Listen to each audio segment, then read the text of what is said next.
Olá, meus irmãos, passando hoje nesse domingo, dia 29 de junho, ofício solene, São Pedro e São Paulo apóstolos. Evangelho meditador será o Evangelho de nosso Senhor Jesus Cristo segundo São Mateus, lá no seu capítulo 16, versículo do 13 ao 19.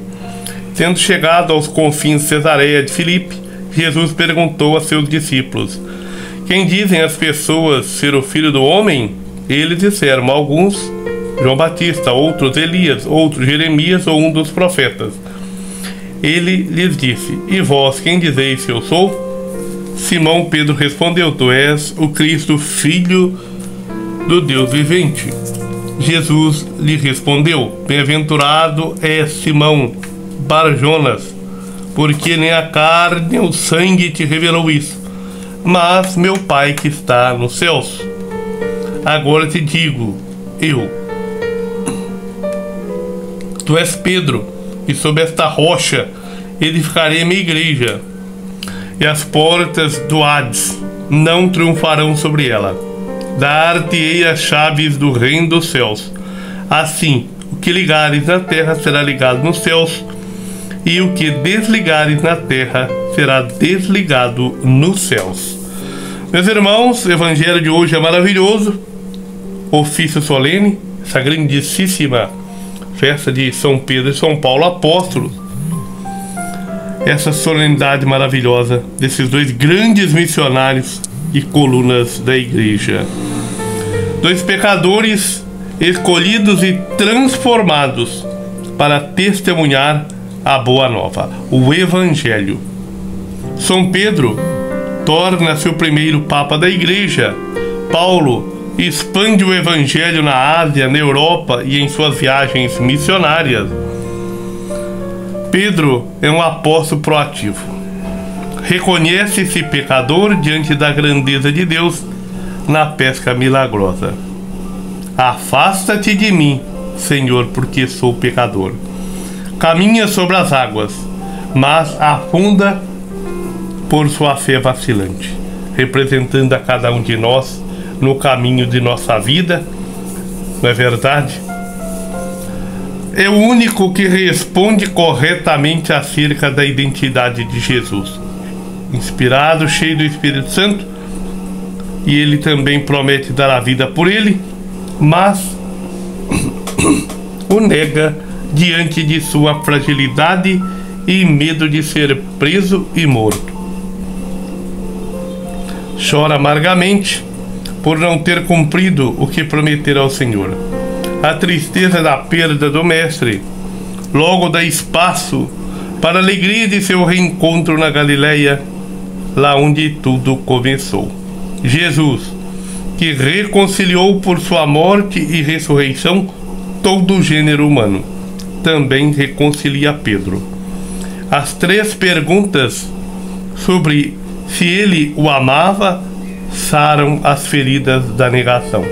Três perguntas se amava, três negação de Pedro. Então Jesus o restitui novamente.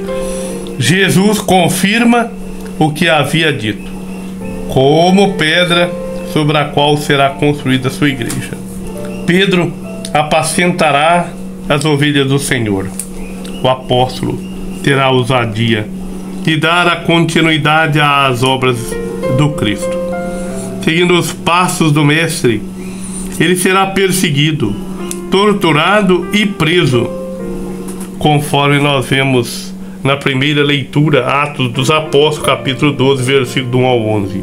Mas sua fé, unida à comunidade, à igreja que reza por ele, é capaz de fazer ultrapassar as várias provações, inclusive seu martírio, quando foi crucificado de cabeça para baixo. Olha, segundo a tradição, no período da perseguição de Nero. São Paulo apóstolo, Paulo de Tarso, na Sicília, fariseu zeloso da lei, é formado aos pés de Gamaliel. Como fabricante de tendas, também conhece bem o mundo grego-romano. Testemunhou o martírio de Estevão e perseguia com rigor os cristãos. Contudo, no caminho a Damasco, tem uma experiência profunda com o ressuscitado. Cai do cavalo, mas levanta-se em Cristo. É chamado a anunciar a boa nova, iluminado pelo Espírito Santo de Deus. Relê as Escrituras à luz da salvação do Deus de Israel, que enviou o seu Messias. É perseguido, linchado, preso. Ultrapassa inúmeras provações, mas prega com ousadia o Evangelho aos judeus e depois aos gentios.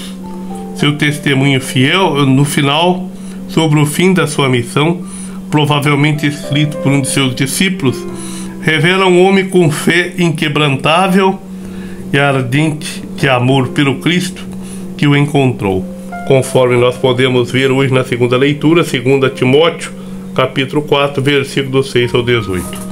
Que maravilha!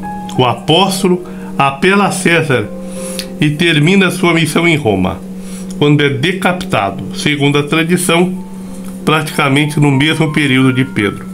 A exemplo desses grandes apóstolos, deixemos ser reconciliados por Jesus, que, diante de nossas fragilidades, nos acolhe, nos escolhe para testemunhar seu Evangelho, assim como escolheu Pedro e Paulo, formando uma igreja fortificada na fé, uns sacerdócio ministerial, outros laicais, sobre a qual o poder do mal nunca prevalecerá.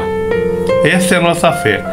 Que São Pedro e São Paulo rogue a Deus por nós, para que possamos viver e professar a fé que Tu és Cristo, o Filho do Deus vivente, e viver de maneira destemida, pregar o Evangelho como pregou São Paulo ao mundo inteiro, para que, cheios do Espírito Santo, renovados na fé, na esperança e na caridade, afirmar como salmista no Salmo 34: busquei o Senhor, respondeu-me. Grande abraço, muito obrigado, se inscreva, curta e compartilha.